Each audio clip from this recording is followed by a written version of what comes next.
And welcome back, everybody, to Turkey's #2 TV and movie review podcast, The TV Show. I'm Jay Black, joined each week by Rhea, Hughes, and Angelo Cataldi. Hello, folks. How are you?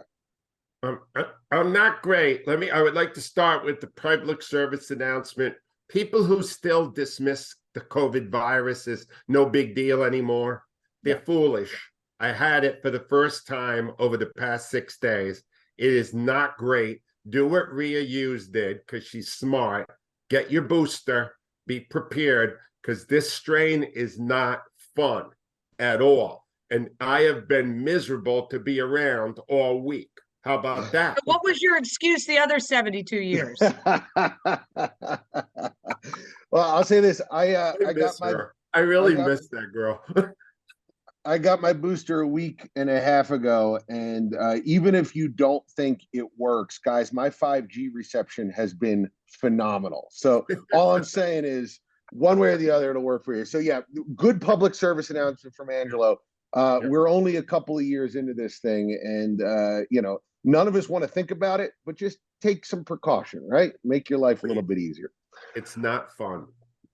Well, let's talk about something good news-wise. Yesterday, the strike officially ended. The writer strike, not SAG, but the WGA is back to work. And first off, I'm excited. I don't know if you guys are. I wound up missing the talk shows. Did you guys wind up you watch Jimmy Kimmel or Seth? Can't even think of his name. I want to say the Late Late Show. Seth Meyers. Yeah, Seth Meyers. Yeah. Did any of those? Did you miss that at all? Well, so you have to understand, Angelo might watch them now because he doesn't wake up at 2:45 in the morning like I do. I have never seen a late night talk show in 27 years. Yeah, I'm the same, Rhea. It's over 30 for me. And even though I retired and had different hours, I'm asleep by 10. Yeah. No later. I don't do it, and I don't tape them, and I really don't miss them because I feel like they're all just a parody of the great Johnny Carson. Very good point. And as I've said, my son, huge Johnny Carson fan. Two public service announcements. If you get vaccinated, also watch Johnny Carson on YouTube. You can't go wrong. But I don't know if you got a chance to see. It looks like the WGA basically got everything they were asking for. I mean, it was a complete capitulation from the producers, which number one, shows the power of unions. Number two, shows that the writers were in the right. I think that that they weren't asking for outrageous stuff. But the one major takeaway, I sent you guys an article that they said that the era of peak TV, what we had from about 2016 to 2022, this idea that you could get Netflix for $9.99 a month or whatever it was when it first came out and get a new TV show every week, is going away. And this contract is in some part because of that. Did you read the article and did you agree with it? Do you think that we are headed to a new time in television? Angelo? Yeah, I did read it, and it was inevitable, wasn't it? I mean, that nobody could produce all that content for the bargain prices that we're being asked. And all I could think of is this the best way to frame it, all right? You loved Succession, right, Jay? Yes, 100%. How much you willing to pay to see that every week when it's running? Is $10 a week too much? $10 a week? No, I mean, it's a month. I'm sorry, a month. Is $10 a month $2.50? Not at all. It's a price of a movie. It's as good as a movie. I would pay probably $10 a week when Succession was running, Angelo. That's how much I loved it. That's the whole point. Rhea, BritBox, right? Yes. I looked up the price, $7.99 a month. Is that worth it to you? It's 100% worth it to me. 100%. But here's the problem is, Ange, I have now sat down, I have a kid now in private high school. So, money has changed a little bit. I'm literally sitting down and just going through, okay, do I need this? It's not like I have to tighten my belt like insanely, but I have all these streamers and there's a couple of them I don't really watch. I'm not getting rid of Amazon because I got BritBox and Acorn. I'm not getting rid of Netflix. Hulu's probably staying. All the rest, Apple, I mean, I love Slow Horses. The new one's coming out in December. I'll probably get rid of it after that because I don't really watch anything on Apple. I will probably just pare down to the strict things that I watch all the time. Although I had a conversation with my son about, I forget who, is it Amazon, who's ever coming out with, they said they'll give it to you for this low price, but they're going to start having ads. And I go, I don't care, because like I know, Angelo, you do. The ads don't bother me like on a Hulu show.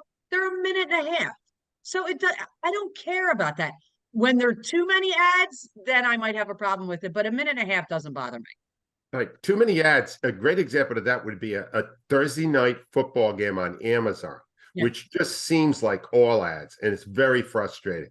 I have been spoiled by the no ad formula, and I think you nailed it. Here's the bottom line. Yeah, all right. So you get this allotment. I'm on a fixed income now. I don't have a lot of money myself. And here's what I do. You prioritize, and you go, all right, Netflix is not going. No one's getting rid of that. No one's getting rid of Hulu. And I'm not getting rid of Amazon. I'm not getting rid of Apple Plus, because I do see some stuff there. All the others are in play, as far as I'm concerned. Peacock, forget it. Paramount Plus, don't need it. All right. Even Prime, Amazon Prime, when you think about it, how much quality new programming are you getting from there? They're on my bubble. But that's, Jay, that's the ultimate thing. You're going to start weeding out the ones you really don't need. Yeah, and I think that what you said at the beginning of this, Angelo, which was how much would you pay for Succession? The problem, I think, that the Netflix model started. When Netflix went into this, they took like a $2 billion investment. And they said, we're going to make something for everybody.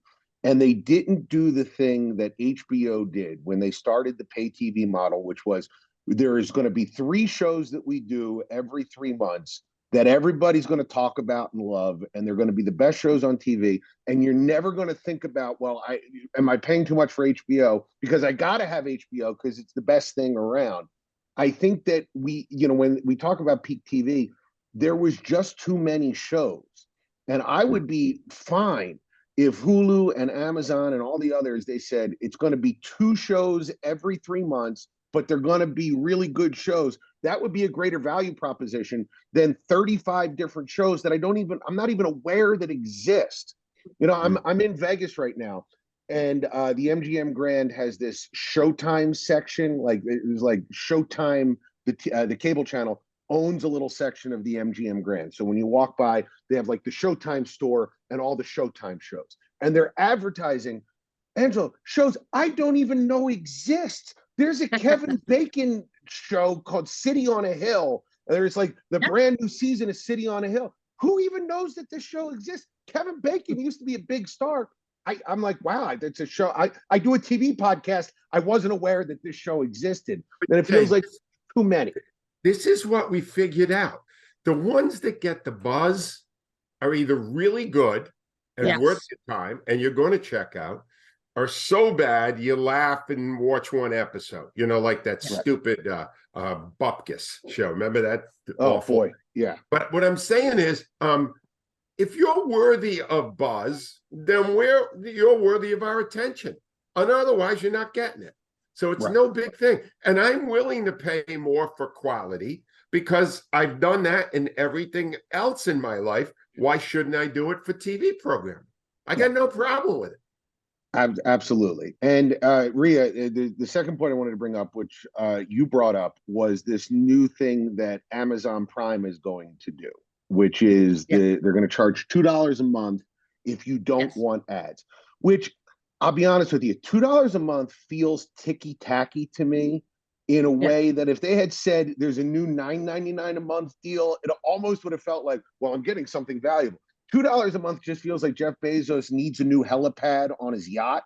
So he's just like, well, how do I make that happen?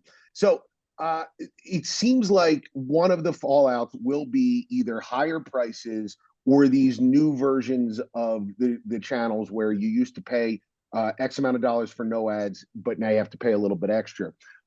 Which we touched on it briefly.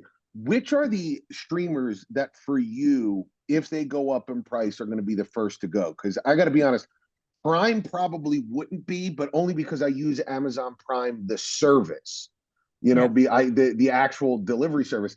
The ones that would be on the bubble for me would be Peacock for sure. I don't know how often I go to Peacock, and Paramount Plus, which again, other than the Nickelodeon shows that my daughters really like, I don't know how often I go there. I think those would be the two that would be the first to jettison. Mine would Rhea, be Max, because there's just a couple of things, and it's really just Clark watches it because I guess there's some superhero shows on there, but he doesn't watch them that frequently. So I'll get rid of that and just go on it and get it for like a month when he wants to watch something. Yeah, Paramount and Peacock. I don't know if I've ever watched anything on them except Peacock. I think had Phillies games on it at one point, so you know I'll watch it on there. I do have AMC, which I will probably get rid of, and maybe next week. I'll go out. I'll step outside my British thing. There's a show on there, Dark Winds, that I just finished season 2. I absolutely love, but there's nothing else on AMC, and I literally only got AMC to watch it. So I will be getting rid of that because it's the only show I've watched on it. So that'll go. But you know what I wish shows would do? The reason why I'll never get rid of Prime designates a British section. They actually have 3. They have BritBox, which Angela mentioned, Acorn, and PBS Masterpiece. So like I know I don't have to go searching for British stuff. So I doubt I'll ever get rid of Prime because it's important to me. All right. Before we end this segment, I would like to do the obligatory David Zaslav shot.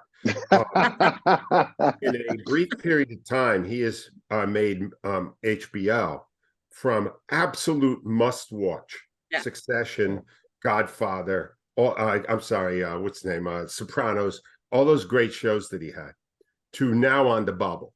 Now, Rhea's getting rid of it. And I'll tell you, Rhea, you just made a good argument. I'm not sure I would want to keep it either unless you start giving me better stuff than that awful show with The Weeknd that was just on. Oh, God, that was terrible. Oh, that thing? You better start producing stuff like you did in your heyday, or you could lose a lot of people who love television like us. So that David Zaslav is in the process of taking what was once the most essential streamer and making it not even worth your money. Thank you, David. You know, if we were actually on the radio, we would have had a bumper put for the Zaslav talk. Yes. You know, Zaslav, something like that. You're right. All right. So let's switch to America and apparently Turkey's favorite segment, the British segment with Rhea. Rhea, what do you got this week for us? So I have one that I found that actually debuted in 2011. So I was like really unaware of it. It's called Field of Blood. It's based in Scotland, in Glasgow. And you might like it because it's kind of a different take on the mysteries that I love because it's set in a newsroom. So basically it's the Glasgow Daily Times, you know, they're the local daily rag. And there's a copy boy, except in this case, it's a young woman, very young. I'm imagining that she's around 19 or 20. She runs copy. And it's based off a best-selling novel. But there's a young boy, a toddler, who's kidnapped and murdered. And obviously there's an investigation. But she begins to investigate on her own because she is the copy girl, has discovered there's a link, you know, with the case 10 years ago. Oh. What's interesting, like, I love it. The guy actually who plays the editor, you guys are familiar with him. Seasons 3, 4, and 5, he played the governor in The Walking Dead, David Morrissey. Sure. Okay. Yeah. So, and he's really good. He's one of Britain's most well thought of actors. He plays a great editor. But what's funny, so it's a good mystery. You know, it's a little fantastical because I'm not buying that this 20-year-old's running around interviewing people like she's a real journalist, which she wants to be. But it's a good mystery. It's got great stuff. It's set in the early 1980s in a newsroom. It's all guys. I mean, it's complete misogyny. They drink like crazy. They're smoking cigarettes, you know, out the wazoo. They call her the fat little tart who gets coffee, that she's not really a journalist. And I'm going, if she's fat, I mean, in the book, she's fat and unattractive. Here, she may be carrying an extra 15 pounds and that's about it. But I like it. And here's the cool thing. 2 seasons, only 2 episodes, but they're long episodes. But there's only 2 episodes. It's a good mystery. I like it. She's very good. It's Jaden Johnson is the girl who plays it. She's very feisty. But I will give this one caveat because I always like to tell Angela when there's a hot woman in it. There is a hot woman in the beginning of it, but there's a sex scene between Patty Meehan is the main character and another reporter that is the most uninspiring sex scene I've ever seen in my entire life. I went, really? You thought this was good? I Right. mean, it was so bad I was laughing at it. You know But what, I Jay? like the show. We're going to watch it with our wives and see if they're uninspired. I mean, Yeah, it Maybe the is. bar's lower for us, Rhea. right. Let me tell you Yeah, something. If you're if having sex like that, I feel sorry for your wives. I got to interject here for a second because I got into a very awkward situation with my son, Neil. He has discovered a British show. Oh. He wants me to watch it. And I said, I'm sorry. I watch no British TV until it's recommended by Rhea Hughes. So, Okay. Rhea, when you get a chance, could you check out a show called The Gold? Also Gold. murder, also in the 1980s, and Okay. with a hot, and this is why I think my son recommended it to me, a very hot redhead is in it. Okay. I don't know. I I've heard think of it. Do you it's know on what it's Paramount on? Plus. I think it's on Paramount Paramount Plus. Plus? But if you would I check it better out, watch it before I get rid of it. yeah, The Gold, check that out because Okay. I won't watch anything until you say it's okay. I I don't. will review it next week. All right, And Rhea, sounds what's great. funny is when you say when you said she's carrying an extra 15 pounds and they keep calling her fat, it reminds me of when Renee Zellweger played Bridget Jones, Yes. and Yeah. she's supposed to be this dumpy, unattractive woman, but she put on weight and it was the hottest she ever was. Like she was voluptuous. And it just, the whole thing is like, who could want such a fat woman? And I'm like, over here, this guy would. What are you talking about? My God. Stand next to this woman. I'm like, if they're calling her fat, then I'm Twiggy. There, I'm making a dated reference right there, but I'm like, she ain't fat. So, but Yeah, it is a good mystery. If you like stuff that's newspaper based, which Angela, I know you like, it's I hard really do. boiled, very gritty, and it's a good story. I'm on it. I'm on it. and teen corner for this week, Rhea. What do we And I got? think you guys are going to like this because you've all seen it. I believe it's 27 years ago now. So I was talking to Clark that Beetlejuice 2 is coming out in 2024. And we all remember Beetlejuice, the Tim Burton, horror comedy with Michael Keaton, Alec Baldwin, what is it, Gina Davis, Catherine O'Hara, Winona Ryder. They're coming out with a new one. So I said to Clark, let's watch it because I love Beetlejuice. I'm like and I don't like Tim Burton. I rarely like anything that he does, but Beetlejuice is a favorite. Clark absolutely loved it. I mean, he loved Michael Keaton. He loved Winona Ryder. I will say, like for Teen Corner, I wouldn't go under 13. I forgot that there's some adult situations in it a little bit, but it's really funny and enjoyable, and we loved it. And now he can't wait to see Beetlejuice 2, which, from what I understand, will have Winona Ryder, Michael Keaton, and Catherine O'Hara, and Tim Burton is involved in it. So, so hopefully it's good. It's awesome. Beetlejuice Goes Hawaiian was originally what it's called. It's available on everything. I mean, you literally can get it on everything. I think we watched it on Hulu, but it's on Prime, Netflix, Apple, everything. And no matter how much you guys love Beetlejuice, you do not love it as much as Lauren Boebert loved the live musical of Beetlejuice. Oh my God. She got very excited watching that one. I will say Beetlejuice came out, I think, in 1988 when I was 12 years old. And Winona Ryder for Little J was very much there exists dark-haired beauties that are down in the dumps and like goth and hate life. And I was like, all right, I'm in. Let's make this happen. So Winona Clark Ryder was a fan too, so it was still working, for a 14-year-old. Yeah. It's really just Winona Ryder. Oh yeah, no. He was like, oh, I kind of like her. I go, she's like my age now. And he's like, I think I ruined it for him. So I unfortunately. Has he seen Stranger Things yet with mom Winona Ryder? No, he loves Stranger Things, but he was seeing Winona Ryder when she was like 18 years old. Yeah, that was it was a revelation for young men everywhere. Yes. All right, Angelo, what do you got this week for us? I got something great, but before I just want to remind people, Welcome to Wrexham is back, and now they have streamed. I guess it's Wednesday, so they're putting out a couple of more. It's better than the first year. It's so good. It's on Hulu. It's a Rob McElhaney and Deadpool, Ryan Reynolds. Ryan And Reynolds. it's really the second episode. I mean, it is just brilliantly executed, where the star player on the Wrexham team's son has autism. And one of their big fans of the team is autistic.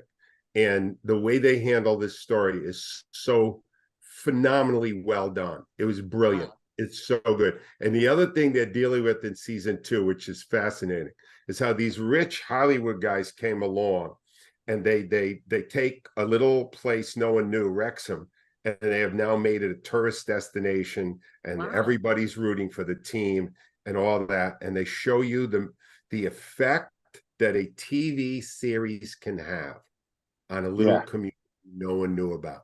And that is incredibly fascinating to me, to see how these guys just kind of on their own went out and found this thing to buy, this soccer team.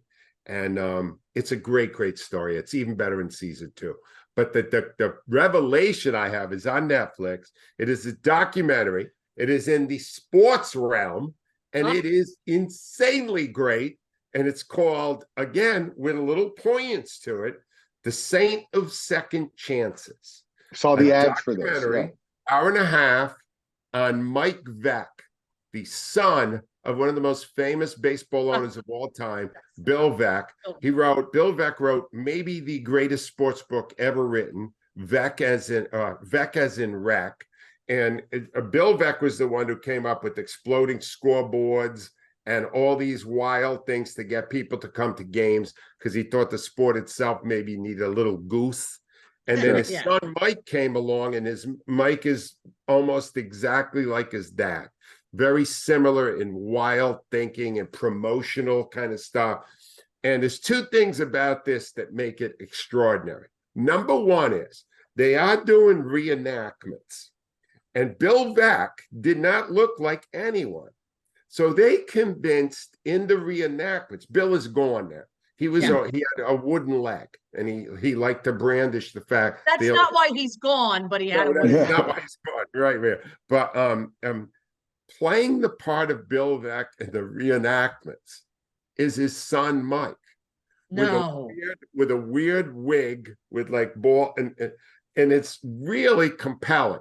I know it sounds campy. It was really good. And then there's this whole twist toward the end of it about Mike Veck's daughter, who was like a mascot for the team. Everyone loved her, and what happened with her and that story.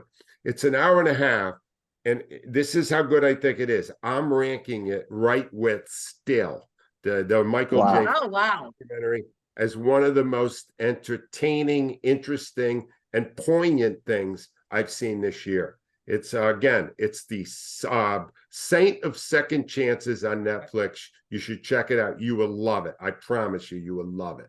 And as a fan of alliteration, what a great title, Saint of Second Chances. I love the way that sounds.